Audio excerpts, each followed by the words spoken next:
Olá, saudações mais uma vez no espaço virtual do Centro Espírita Allan Kardec, da cidade de Campinas e no estado de São Paulo. Estamos dando início a mais um estudo do Evangelho e gostaríamos de convidar a todos para fazermos nossa prece. Jesus, querido amigo, abençoa esse nosso momento de reflexão para que possamos entender os teus ensinamentos e colocá-los em prática nos nossos dias, Senhor. Muito obrigada.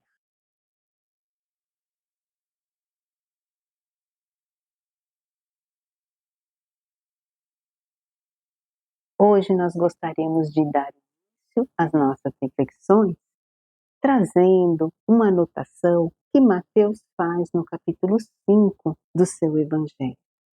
E ele anota as seguintes palavras de Jesus: Amai os vossos inimigos, fazei o bem àqueles que vos odeiam e orai por aqueles que vos perseguem e caluniam. Porque se não amais, senão aqueles que vos amam, que recompensa disso tereis? Os publicanos não o fazem também? E se vós não saudardes, senão os vossos irmãos, que fazeis nisso mais que os outros? Os pagãos não o fazem também? Sede, pois, vós outros perfeitos, como o vosso Pai Celestial é perfeito. E aqui Jesus nos deixa uma lição de casa: sermos perfeitos. É uma lição que parece inatingível no primeiro momento. E nós lembramos que Allan Kardec interrogou aos espíritos superiores se o homem teria condições de compreender a natureza íntima de Deus. E os espíritos disseram que não, que nos falta um sentido para podermos compreender a natureza de Deus. Mas eles dizem que à medida que nós formos nos aperfeiçoando, vamos sofrer menos influência da matéria e com isso a nossa capacidade de compreender a Deus também vai aumentar. É uma boa notícia e nos faz deduzir que a nossa compreensão vai mudando a maneira como nós enxergamos a perfeição. Portanto, aquilo que hoje nós consideramos perfeito, amanhã não será. Talvez possamos imaginar que a perfeição fosse como quando nós vamos subir lá um morro, uma montanha. Então você está lá embaixo e você olha lá em cima e você fala, o pico é ali. E aí você vai subindo, vai subindo. E quando você chega naquele local que você tinha visto de lá de baixo, você percebe que não acabou ali, que tinha mais coisas ainda para subir. E assim é.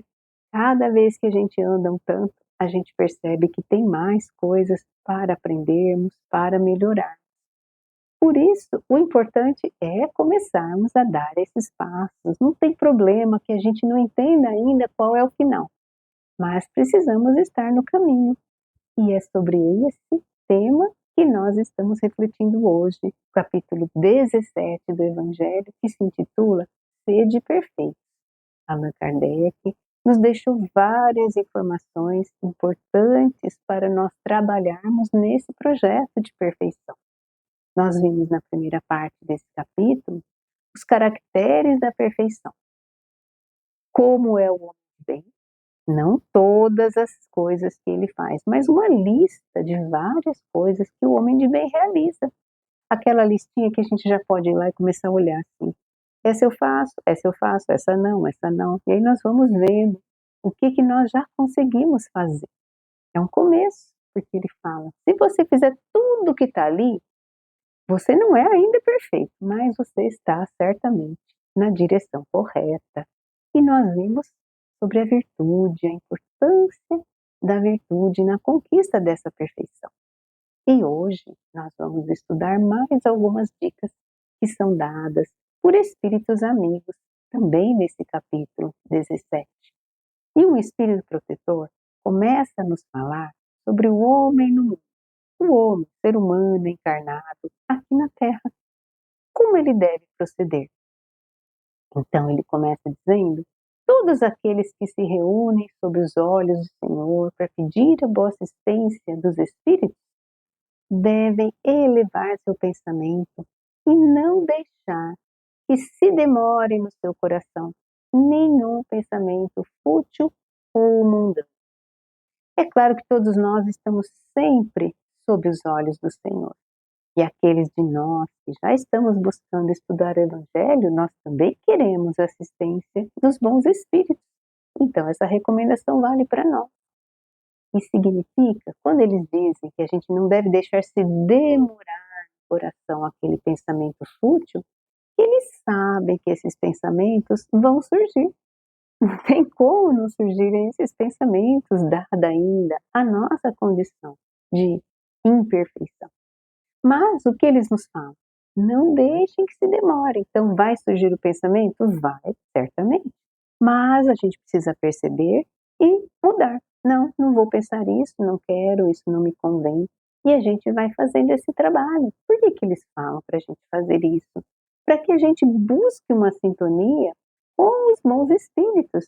Porque se eles encontram boas disposições em nós, através da nossa sintonia, através dos nossos pensamentos, eles vão, no linguajar desse espírito, lançar em profusão sementes no nosso coração, boas influências, boas ideias. E essas ideias poderão germinar no nosso coração em frutos de caridade e de justiça. Olha que maneira linda até deles falarem da importância da sintonia com os bons espíritos. Então, é a primeira dica que eles nos dão. Mas eles falam assim: olha, mas porque nós estamos falando para vocês elevar o pensamento, tentarem se manter em oração, não significa por isso que vocês vão dever se isolar. Não. Então será que é melhor a gente ir lá para um mosteiro, subir lá no alto do morro, ficar lá meditando, só orando? Será que é isso que vai nos trazer a elevação moral e a perfeição? Não, não é isso. Eles nos dizem que não. Até porque nós estamos aqui no meio da sociedade e tem lei de sociedade. Nós aprendemos em uma outra obra de Allan Kardec que a vida social é a pedra de toque das qualidades. Porque nós só percebemos se nós já estamos desenvolvendo qualidades quando nós convivemos com as pessoas. Porque se nós estamos sozinhos, ninguém se incomoda com aquilo que nós fazemos e não tem ninguém para fazer nada que nos incomode também. Mas quando já tem uma pessoa, pronto, já vai precisar de um pouco mais de compreensão, de paciência, porque cada um de nós é uma pessoa diferente, tem sua forma de ser, sua forma de fazer as coisas. E na convivência, muitas dessas coisinhas pequenas são aquelas que nos criam às vezes problemas. Então, são as oportunidades de desenvolver a paciência, a compreensão, a tolerância, as virtudes que nós estamos estudando nesse capítulo. Então, não precisamos nos isolar e nem devemos nos isolar. Vamos sim viver como todos aqueles que estão encarnados aqui nessa época. E aí eles falam: sejam felizes, sejam alegres, mas da alegria que dá uma boa consciência. O que significa isso? Significa que aquilo que a gente faz tem que ter bons resultados, boas consequências. Aliás, é pelas consequências que nós vamos avaliar se uma coisa é boa ou não. Porque às vezes a gente vai naquele evento, assim, uma festa, um casamento, e aí, naquela profusão de coisas, a gente se empolga e muitas vezes exageramos em algumas coisas. Às vezes comemos demais, às vezes bebemos demais, não importa, mas exageramos. E o que acontece no outro dia? Problemas. O nosso próprio organismo vai mostrar que nós exageramos. Foi castigo de Deus? Claro que não foi castigo de Deus. As leis de Deus são perfeitas e o próprio organismo tem ali o seu limite. Quando a gente exagera, ele mesmo nos avisa: olha, você exagerou aqui, não foi bom isso. Então, se a gente vai no dia seguinte ficar mal por algum motivo, não valeu alegria que nós tivemos não foi aquela que dá boa consciência. Então vale para a gente refletir qual é o tipo de alegria, de felicidade temporária que nós poderemos ter, para que não fiquemos no outro dia nos sentindo mal. Mas eles dão uma outra dica. Então eles falam, a gente também não precisa, só porque agora estamos estudando o Evangelho, andar com aquela cara fechada. Essas coisas são do mundo. Porque tem algumas pessoas que elas falam, isso é do mundo, não vou me misturar. Mas a gente está no mundo. Agora, nós temos que viver no mundo, mas não precisamos ficar exclusivamente envolvidos com coisas materiais, que têm sim a sua importância. Mas nós sabemos da importância do elemento espiritual. Então, esse espírito protetor fala assim: basta vocês, em tudo que forem fazer, elevar o pensamento ao Criador, pedindo a bênção para a obra que vai ser realizada. É uma coisa simples de fazer, mas é difícil de lembrar, de parar para fazer isso. Porque a gente está sempre na correria e não lembra de pedir nada. Mas tem um detalhe interessante, porque se nós formos parar para lembrar de pedir para Deus a bênção para aquilo que nós vamos fazer, a gente já vai ter que fazer uma seleçãozinha antes, uma triagem. Porque imaginemos se alguém fosse falar assim: meu Deus, me ajude porque eu quero prejudicar tal pessoa, quero pedir a sua bênção para eu prejudicar uma pessoa. Não faz sentido. Seria até uma falta de decoro da nossa parte fazer isso. Então, talvez se nós buscarmos lembrar, nós vamos passar a escolher um pouquinho mais as atividades para as quais nós vamos pedir as bênçãos de Deus. Mas e depois? Depois nós vamos naturalmente elevar o pensamento para agradecer. Não vamos ser mal agradecidos porque você fez, porque deu certo. Olha quantas coisas a gente faz ao longo do dia e dá tudo certo e corre tudo bem, mas a gente nem lembra de agradecer. Então, é uma dica que eles nos dão. Eleve o pensamento, porque assim você santifica, por assim dizer, tudo aquilo que você vai fazer. E isso está no caminho da perfeição aí, no nosso projeto que nós estamos trabalhando aqui neste capítulo. Mas a perfeição, ela envolve a caridade praticada de forma absoluta em todas as posições sociais. E aí nós vamos receber mais informações sobre a autoridade, os superiores e os inferiores. Porque a nossa sociedade, ela vive, tem uma hierarquia, tudo é organizado dessa forma. Então nós estamos falando de superioridade e inferioridade em relação à estrutura hierárquica em que a gente se organiza aqui na Terra. É claro que aquelas pessoas que são superiores, digamos assim, que têm ali uma autoridade, elas não receberam essa autoridade de Deus simplesmente para, vou aproveitar, que maravilha, tem um monte de gente, olha, eu mando, todo mundo obedece, fazem todas as minhas vontades, tenho poder, tenho recursos. Não, não é para isso, de forma nenhuma. A autoridade que Deus delega a muita gente é como se fosse a riqueza. É um talento do qual também vai ser pedido conta. Então, a pessoa que tem outra debaixo de si, seja em que nível for, ela vai precisar estar atenta com a sua conduta. Talvez a gente fale, ainda bem que eu não tenho, mas todos temos. Por exemplo, na nossa família, se nós temos filhos, sobrinhos, pessoas de quem nós cuidamos, nós temos autoridade ali. Nós temos autoridade, às vezes somos professores, temos alunos, ou no nosso trabalho temos um grupo que responde para nós, ou talvez tenhamos um cargo maior, sejamos uma pessoa de grande responsabilidade em alguma instituição, ou talvez tenhamos um cargo diante de uma nação. Não importa, mas são vários graus de responsabilidade, mas todos envolvem o bom exemplo que deve ser dado.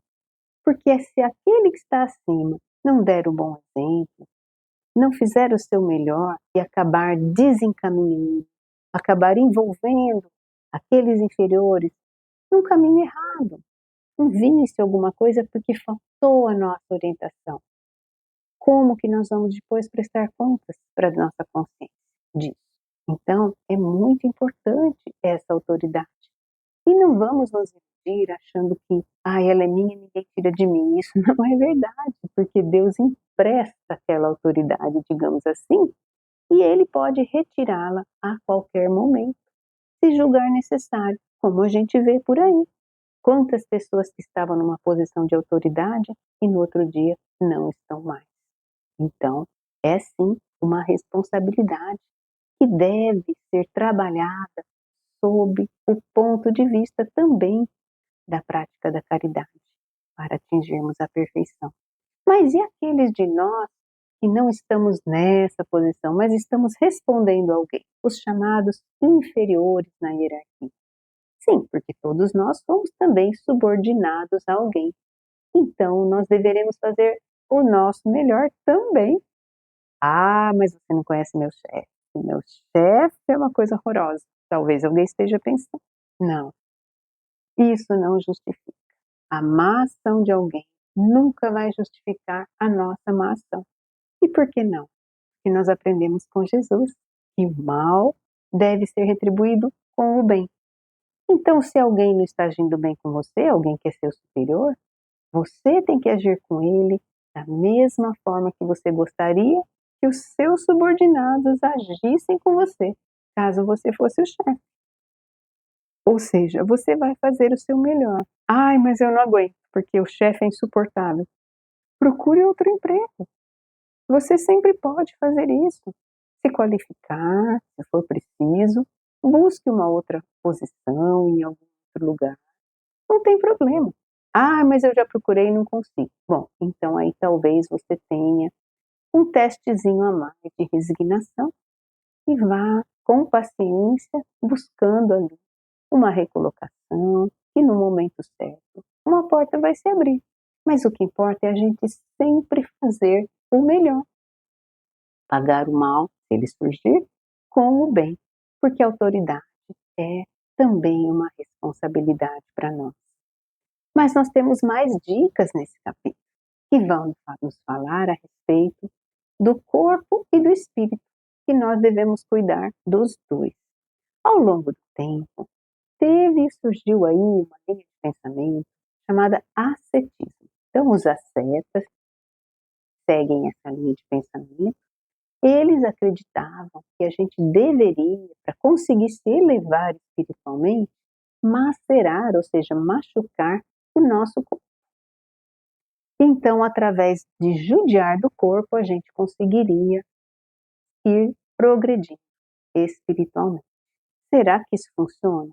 É claro que não funciona, mas nós vimos muitas vezes em filmes, na televisão, pessoas que, por exemplo, agiam de maneira que elas consideravam incorreta ou sentiam desejo por alguma situação, depois se sentiam culpadas. Então, o que elas faziam? Elas pegavam e se chicoteavam, se feriam, porque acreditavam que aquilo iria, de alguma forma, compensar aquele mau sentimento que elas tinham tido. Mas isso não muda nada, porque você só machuca o corpo, mas o espírito continua o mesmo. Porque quem sente e pensa é o espírito, não é o corpo. O corpo, coitado, ele sofre simplesmente as consequências do nosso livre-arbítrio, ele não tem autonomia sozinho. Então, não adianta a gente querer machucar o corpo achando que isso vai promover o progresso espiritual. Mas tem uma outra linha que foi para outro extremo, que foram os materialistas. Eles falaram, olha, não precisa se preocupar com o espírito que não tem nada. Então vamos cuidar da matéria, vamos aproveitar a matéria, porque não tem nada. E com isso rebaixaram a alma. E aí foram para um outro extremo que também não está certo. Então onde está a sabedoria? No ascetismo ou no materialismo? Nenhum dos dois. O Espiritismo veio nos ensinar que a sabedoria está no meio termo, porque se nós somos espíritos que estão temporariamente encarnados num corpo de matéria, nós temos que cuidar desse corpo. Ele precisa estar são, com disposição para a gente poder fazer as coisas. Todos nós sabemos como é ficar doente quando a gente não consegue. Ai, tem uma febre, você não tem ânimo de fazer nada. Então é muito importante cuidar sim do corpo para que ele esteja com disposição para a gente fazer o que tem que fazer aqui na Terra. É importante também porque o corpo é uma concessão que Deus nos dá. E no papel de concessão, se nós não cuidarmos dele, nós estaremos também desrespeitando as leis de Deus, porque tem a lei de conservação. E o corpo, olha, a gente recebe ele 0 quilômetros, mas vamos devolver totalmente estragado, velho. Mas Deus sabe disso, mas quer que nós cuidemos ao longo do caminho, porque é através desse corpo que nós poderemos viver experiências que vão nos fazer aprender aquilo que estamos aqui para aprender. Então é muito importante que nós cuidemos sim do corpo. E o espírito? Nós vamos cuidar também, claro. Então esse espírito vai nos falar que será que se a gente judiar do corpo, a gente vai ficar com isso menos egoísta, menos orgulhoso? Claro que não. Então ele até faz uma brincadeira dizendo que a gente tem que fustigar, castigar o orgulho e o egoísmo sim, mas não o nosso corpo, porque o nosso corpo, coitadinho, ele só obedece o que a gente faz. Então, é importante nós lembrarmos disso para que possamos cuidar certinho desse templo que nós estamos hoje cuidando aqui, possuindo, para podermos realizar nossa viagem aqui na Terra. E como que nós vamos conseguir todas essas coisas? Temos que ficar atentos para colocar ali a nossa vontade. Quem é que nos ajuda? É o dever. O dever também está presente nesse capítulo, numa mensagem do Espírito Lázaro. Ele nos fala que o dever é obrigação moral nossa para com Deus, para conosco mesmo e para com todos os outros. Então, o dever é aquilo que nos cabe fazer. Ele é muito difícil de ser realizado, porque ele está em constante luta com as seduções que acontecem com a gente aqui na Terra, com o nosso livre-arbítrio, porque a gente sabe já o que tem que ser feito, muitas das coisas, mas a gente se envolve com as coisas aqui da Terra e na hora H a gente dá uma escorregadinha. Então, ele é difícil de ser cumprido, porque ele também não tem repressões quando ele é derrotado. Significa que às vezes você tem, por exemplo, aquele pensamento desagradável, que você devia ter mudado, mas não mudou, ele ficou ali e aquilo depois te dá um mal-estar. Mas você não falou para mim. Então você sabe que você falhou no seu dever de mudar o pensamento, mas ninguém te recriminou por aquilo porque não ficou sabendo. E ao mesmo tempo, quando você consegue vencer em alguma situação, você também não tem uma vitória. Ninguém vem celebrar para você e falar, ei, você cumpriu seu dever. Não. Por exemplo, naquela situação, às vezes na família, em que está um pouco acalorada a discussão e a gente vai para falar alguma coisa e consegue se calar. E assim a gente evita uma confusão maior. Olha que maravilha, cumprimos o nosso dever. Mas ninguém vem falar nada para nós depois. Então, é muito importante que a gente tenha bem claro o que nós temos que fazer, porque assim a gente não vai depender nem de ninguém para comemorar nada e nem de uma repressão, caso a gente tenha falhado com o nosso dever. Mas o dever, como é que eu vou saber onde ele começa e onde ele termina? Fácil saber. É mais ou menos como se fossem os direitos. Então, o meu dever, ele vai até onde eu começo a perceber que se eu passar daqui com a minha atitude, eu vou prejudicar o outro. Então, eu paro. Meu dever, eu tenho que ir ali e paro ali. Não posso mais fazer. E onde ele termina? Ele termina da mesma forma onde eu percebo que daqui para frente eu não gostaria que fosse invadido para mim. Então, se eu parar aqui, pronto, meu dever parou ali e aqui eu não vou invadir, não vou incomodar. Então, é muito importante que a gente tenha isso em mente. O dever, ele não vai nos impedir de passar pelas provas pelas quais tenhamos que passar aqui na terra, mas ele é uma bravura da alma, Lázaro nos fala. Por quê? Porque ele nos ajuda a dar o vigor necessário, espiritual, porque a gente vai desenvolvendo isso. Ele vai ser flexível nas situações em que ele precise atuar, ou seja, você vai perceber o que tem que ser feito e às vezes você não pode chegar assim com tudo. Você tem que ir contornando, com jeitinho, com carinho, para que você consiga cumprir aquele dever. E ao mesmo tempo, em algumas situações, ele não vai poder ceder, porque é uma questão de princípio. E ele vai estar ali atento, sempre antenado, porque quem é que trabalha junto com o nosso dever? É a nossa consciência. Ah, mas a consciência é um problema, porque tem gente que fala assim: olha, conheço pessoas que não têm consciência nenhuma, porque faz isso, e dorme tranquila. É verdade, tem mesmo. Mas é porque a consciência ainda não despertou, porque a nossa consciência é mais ou menos como a compreensão da perfeição. Ela não sabe tudo de uma hora para outra. Então tem coisas que a gente ainda não despertou, mas nós vamos sim despertar. E a consciência, quando está desperta para alguma coisa, ela vai nos avisar, sim. Mas o que a gente faz? Frequentemente a gente faz com a consciência o mesmo que a gente faz com o despertador, né? Quando ele toca, a gente aperta a soneca para ele dormir mais um pouquinho, e a consciência também a gente faz isso, mas ela continua sempre despertando e nos avisando. E não vai dar para deixá-la dormir eternamente. Então, ela sempre vai estar trabalhando a nosso favor, embora às vezes não pareça, mas é sempre para frente, porque nós estamos sujeitos à lei do progresso, todos nós. E a consciência é onde estão escritas, segundo os espíritos superiores, as leis de Deus. Então, todos nós temos sim as leis inscritas lá dentro, para que a gente possa ser sempre guiado a fazer aquilo que é o melhor. E o nosso dever para com Deus não cessa nunca, porque Deus, segundo Lázaro nos fala nessa mensagem, ele não quer o rascunho da obra, não. Ele nos criou simples e ignorantes, mas ele quer que com o nosso esforço nós possamos desenvolver todas as virtudes e possamos resplandecer diante dele. Então, é muito lindo pensarmos assim.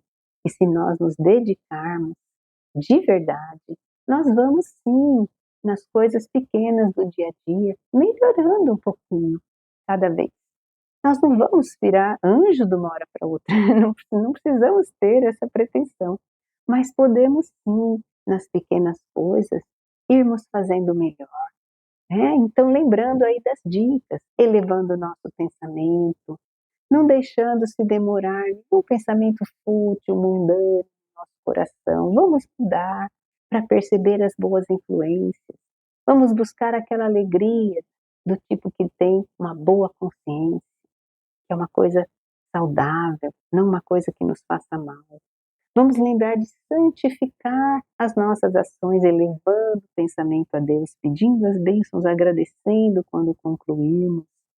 Vamos cuidar do nosso corpo, não é cultuá-lo, mas cuidar, zelar pela saúde do nosso corpo para que a gente possa ter uma vida tranquila, realizar tudo o que nos cabe. Cuidar também do lado espiritual, atenção para o orgulho, para o egoísmo. Cuidado com as posições sociais, para que nós saibamos sempre o que nos cabe, a nossa responsabilidade diante dos outros, que estejam abaixo ou acima de nós. Vamos buscar seguir um pouquinho dessas coisas nos nossos dias, porque certamente isso vai nos ajudar a melhorar sempre e desenvolvendo aos poucos esse nosso projeto de perfeição, que é a lição de casa que Jesus deixou para cada um de nós. E nós temos sim condições de fazer isso, só precisamos da vontade. Então, após essas reflexões, gostaria de convidar a todos para juntos fazermos as nossas vibrações, momento de unir nossos pensamentos para enviar nossos sentimentos para os nossos irmãos em humanidade. Vamos começar?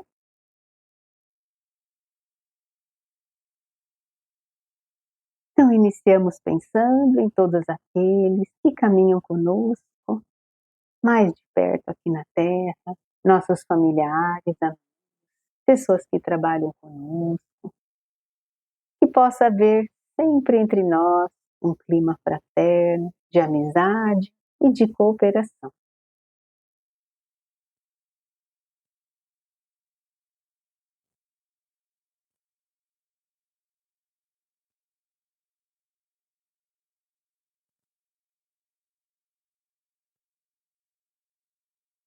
Também queremos pensar em todos os nossos irmãos em humanidade que estejam passando por momentos difíceis, por dificuldades, e enviar os nossos sentimentos de bom ânimo, de coragem, que aqueles que perderam a esperança possam recuperá-la e que esses nossos sentimentos possam ir bem longe, atingindo todos os corações que necessitam de um pouquinho mais de confiança.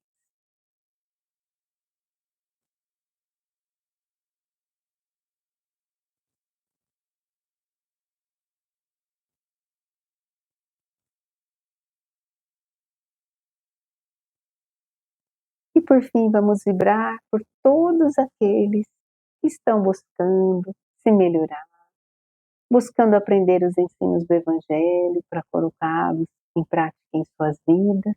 Vamos vibrar com os nossos sentimentos de perseverança para que todos possam continuar perseguindo essa meta da perfeição, conforme Jesus nos indicou.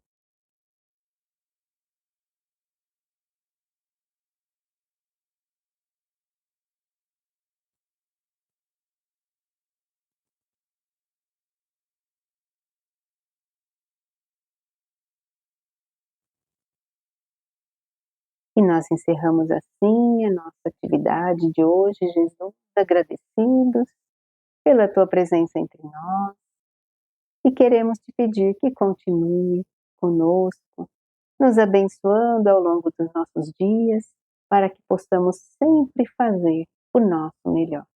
Muito obrigada, querido amigo.